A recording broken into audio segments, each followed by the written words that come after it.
لپٹ جاتا ہوں ماں سے اور موسی مسکراتی ہے، لپٹ جاتا ہوں ماں سے اور موسی مسکراتی ہے، میں اردو میں غزل کہتا ہوں ہندی مسکراتی ہے۔ اچھلتے کھیلتے چمن میں بیٹا ڈھونڈتی ہوگی، اچھلتے کھیلتے چمن میں بیٹا ڈھونڈتی ہوگی، تبھی تو دیکھ کر پوتے کو دادی مسکراتی ہے، تبھی جا کر کہیں ماں باپ کو کچھ چین پڑتا ہے، تبھی جا کر کہیں ماں باپ کو کچھ چین پڑتا ہے، کہ جب سسرال سے گھر آ کے بیٹی مسکراتی ہے۔ چمن میں صبح کا منظر بڑا دلچسپ ہوتا ہے، چمن میں صبح کا منظر بڑا دلچسپ ہوتا ہے، چمن میں صبح کا منظر بڑا دلچسپ ہوتا ہے، کلی جب سوکھ کے اٹھتی ہے تو تتلی مسکراتی ہے، ہمیں اے زندگی تجھ پر ہمیشہ رشک آتا ہے، ہمیں اے زندگی تجھ پر ہمیشہ رشک آتا ہے،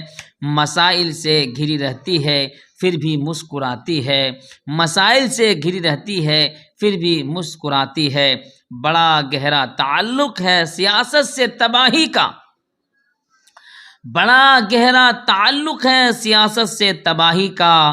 کوئی بھی شہر جلتا ہے تو دہلی مسکراتی ہے، کوئی بھی شہر جلتا ہے تو دہلی مسکراتی ہے۔ اور منور رانا کا ہی ایک شعر ہے جو بہت ہی زیادہ مجھے پسند ہے اور آپ کو بھی پسند آئے گا، بلکہ پورے ہندوستان نے وہ شعر کو پسند کیا ہے، اور خود منور رانا کو وہ شعر، اور منور رانا اس شعر کو بہت ہی زیادہ کہا کرتے تھے، کسی کے حصے میں گھر آیا تو کسی کو دکان آئی، کسی کے حصے میں گھر آیا تو کسی کو دکان آئی، میں گھر میں سب سے چھوٹا تھا میرے حصے میں ماں آئی۔ ناظرین، یہ جو میں نے آپ کو شعر پڑھ کر سنائے ہیں، یہ ہے جناب منور رانا، جو اب مرحوم ہو چکے ہیں اس دنیا سے، یعنی دار فانی سے دار بقا کی طرف کوچ فرما گئے ہیں۔ انا للہ و انا الیہ راجعون۔ منور رانا ایک ایسے شاعر تھے، بے باک شاعر، اردو دنیا کے بے تاج بادشاہ، ادیب، ہر موضوع پر ان کا شعر آپ کو مل جائے گا، اور وہ ایسے شاعر تھے جس منچ پر جاتے تھے لوگ انہیں بہت پسند کیا کرتے تھے،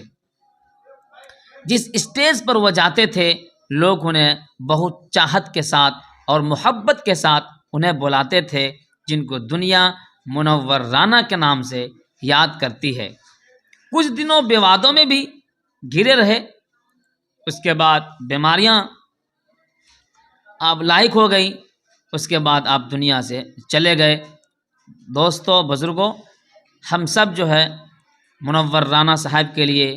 دعا کریں، اللہ تبارک و تعالی ان کو جنت میں اعلیٰ مقام نصیب فرمائے، اور جو خدمات ان کی ہے، جو انہوں نے اردو دنیا کی ایک ایسی بقا رکھی ہے اور اردو دنیا میں ایک ایسا کام کیا ہے، اللہ اس کام کو بھی قبول کر لے، اور جو ان کے پسماندگان ہیں، بیٹیاں ہیں، بیٹے ہیں، اللہ سب کو نعم البدل عطا فرمائے، صبر جمیل عطا فرمائے، چونکہ منور رانا قابل تعریف شخصیت تھی جو آج ہمارے درمیان نہیں رہے۔ ہمیں اور آپ کو ان کے لیے دعا ہی کرنی چاہیے کہ اللہ ان کو شانتی دے اور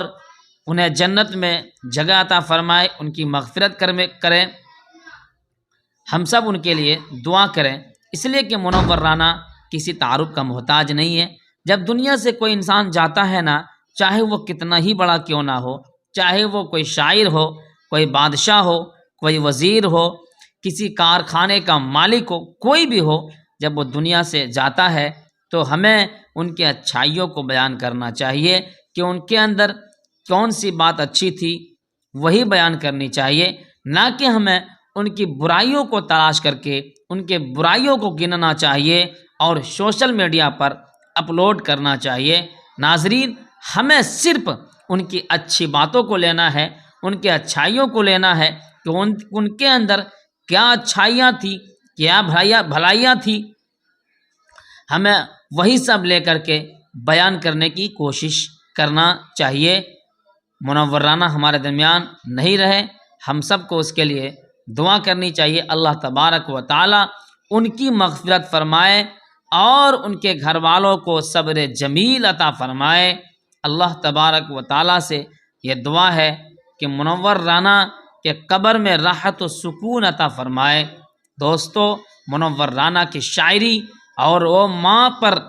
دل بھرے انداز میں، درد بھرے انداز میں جو انہوں نے شعر لکھا ہے، یقین جانیے وہ شعر پڑھ کر کے دل باہر آ جاتا ہے کہ کسی حصے میں گھر آیا، کسی کے حصے میں گھر آیا تو کسی کو دکان آئی، کسی کے حصے میں گھر آیا تو کسی کو دکان آئی۔ میں گھر میں سب سے چھوٹا تھا، میرے حصے میں ماں آئی۔ میں گھر میں سب سے چھوٹا تھا، میرے حصے میں